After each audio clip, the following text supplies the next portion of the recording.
ಕಾವೇರಿ ನಿಮ್ಮದಲ್ಲ, ಕಾವೇರಿ ನಮ್ಮದು ಎಂದು ಮಂಡ್ಯ ಶಾಸಕ ಗಣಿಗ ರವಿಕುಮಾರ್ ವಾಗ್ದಾಳಿ ನಡೆಸಿದ್ದಾರೆ. ತಮಿಳುನಾಡು ಹೆಚ್ಚುವರಿ ಕಾವೇರಿ ನೀರಿಗಾಗಿ ಮೇಲ್ಮನವಿ ಸಲ್ಲಿಸಿರುವ ವಿಚಾರಕ್ಕೆ ಪ್ರತಿಕ್ರಿಯಿಸಿದ ಅವರು, ತಮಿಳುನಾಡಿನವರಿಗೆ ಖ್ಯಾತೆ ತೆಗೆಯುವುದೇ ಕೆಲಸ, ಅವರಿಗೆ ನೀರಿಗಿಂತ ರಾಜಕೀಯವೇ ಮುಖ್ಯ ಎಂದು ಆರೋಪಿಸಿದ್ದಾರೆ. ಪಾಕಿಸ್ತಾನ ಹೇಗೆ ಭಾರತ ವಿರುದ್ಧ ನಿರಾಧಾರ ಆರೋಪಗಳನ್ನ ಮಾಡುತ್ತದೆಯೋ ಅದೇ ರೀತಿ ತಮಿಳುನಾಡು ನಡೆದುಕೊಳ್ಳುತ್ತಿದೆ. ನ್ಯಾಯಮಂಡಳಿಯ ಆದೇಶ ಪಾಲಿಸಲು ಕರ್ನಾಟಕ ಸರ್ಕಾರ ಸಿದ್ಧವಿದೆ. ಸುಪ್ರೀಂ ಕೋರ್ಟ್ಗೆ ಹೋಗಿ ಸಮಯ ವ್ಯರ್ಥ ಮಾಡುತ್ತಿದ್ದಾರೆ ಎಂದು ಹೇಳಿದರು. ಮೇಕೆದಾಟು ಅಣೆಕಟ್ಟು ಕುರಿತು ಮಾತನಾಡಿದ ಅವರು, ಕೆಲವು ಸಣ್ಣ ಪುಟ್ಟ ವ್ಯತ್ಯಾಸಗಳಿದ್ದರೂ ಮೇಕೆದಾಟು ಅಣೆಕಟ್ಟು ನಿರ್ಮಿಸಲು ನಾವು ಸಂಪೂರ್ಣ ಸಿದ್ಧರಾಗಿದ್ದೇವೆ.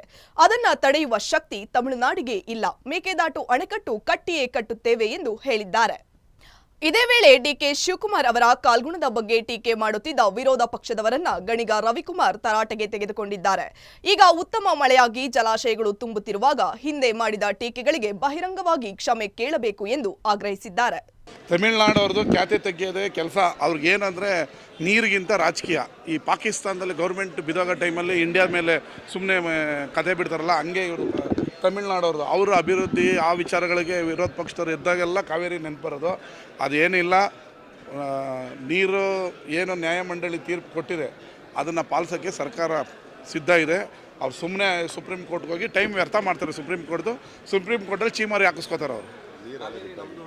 ಬೇಡ ನಾವು ಹೇಳ್ಬೋದು.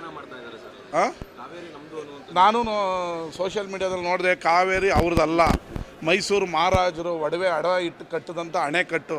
ನಿಮಗೆ ಪುಕ್ಕಟ್ಟೆ ನೀರು ಕೊಡ್ತಾರೋದು ನಾವು. ಕಾವೇರಿ ನಿಮ್ಮದಲ್ಲ. ತಮಿಳ್ನಾಡವ್ರಿಗೆ ಹೇಳ್ತಾ ಇದ್ದೀವಿ, ಕಾವೇರಿ ನಿಮ್ಮದಲ್ಲ, ಕಾವೇರಿ ನಮ್ಮದು. ವಿಜಯ್ ಪ್ರಭಾಕರನ್, ಕಾವೇರಿ ನಮ್ಮದು. ಡಿ ಕೆ ಶಿವಕುಮಾರ್ ಅವರ ಕಾಲ್ಗುಣ ಮಳೆ ಆಗ್ತಾ ಇದೆ, ಸಮೃದ್ಧಿ ಆಗ್ತಾಯಿದೆ. ವಿರೋಧ ಪಕ್ಷದವ್ರು ಹೇಳ್ತಿದ್ರಲ್ಲ, ತಡ್ಕೊಳ್ಳೋದೇ ಇಲ್ಲಲ್ರಿ, 5 ದಿನ ತಡ್ಕೊಳ್ಳಲ್ಲ, ಮಳೆ ಬರೋಕ್ಕೂ ಬಿಡಲ್ಲ. ಇದು ವಾತಾವರಣದಲ್ಲಿ ಇರೋದಕ್ಕೂ ಇದು ಏನಂದರೆ ಅಂದರೆ ಇದೆಲ್ಲ ನೋಡಿದ್ರೆ ಅವರ ಸಣ್ಣ ಬುದ್ಧಿ ವಿರೋಧ ಪಕ್ಷದವ್ರದ್ದು. ಅಂದರೆ ಡಿ ಕೆ ಶಿವಕುಮಾರ್ ಎಲ್ಲಿ ಒಳ್ಳೆ ಕೆಲಸ ಮಾಡಿಬಿಡ್ತಾರೋ, ನಮ್ಮ ಹೆಸರಿದಾಗ ನಮ್ಮ ಪಕ್ಷ ಧೂಳಿಪಟ ಆಗ್ತದೋ ಅನ್ನೋ ಭಯಕ್ಕೆ 2 ದಿನ ಮಳೆ ಬರಲಿಲ್ಲ ನೋಡಿ ಡಿ ಕೆ ಶಿವಕುಮಾರ್ ಬಂದರೆ ಮಳೆ. ಈಗ ಮಳೆ ಬರ್ತಾಯಿತ್ತಲ್ಲ, ಏನು ಹೇಳ್ತಾರೆ? ಈಗ ಮಳೆ ಬರ್ತಾ ಇದೆಯಲ್ಲಪ್ಪ, ತಡಿ ಹಿಡಿಯೋಕ್ಕಾಗ್ತಾ ಇಲ್ಲಲ್ಲ, ಕಬ್ಬಿನಿ ಎಲ್ಲ ತುಂಬಿ ನದಿ ಬಿಡ್ತಾ ಇದೆಯಲ್ಲ, ಪ್ರಕೃತಿಗೆ ಕಾಲ್ಗುಣಕ್ಕೂ ಏನು ರೀ ಸಂಬಂಧ? ಈಗೇನು ಹೇಳ್ತಾರೆ? ಅದೃಷ್ಟವಂತ ಮುಖ್ಯಮಂತ್ರಿ ಡಿ ಕೆ ಶಿವಕುಮಾರ್ ಅಂತಾರ.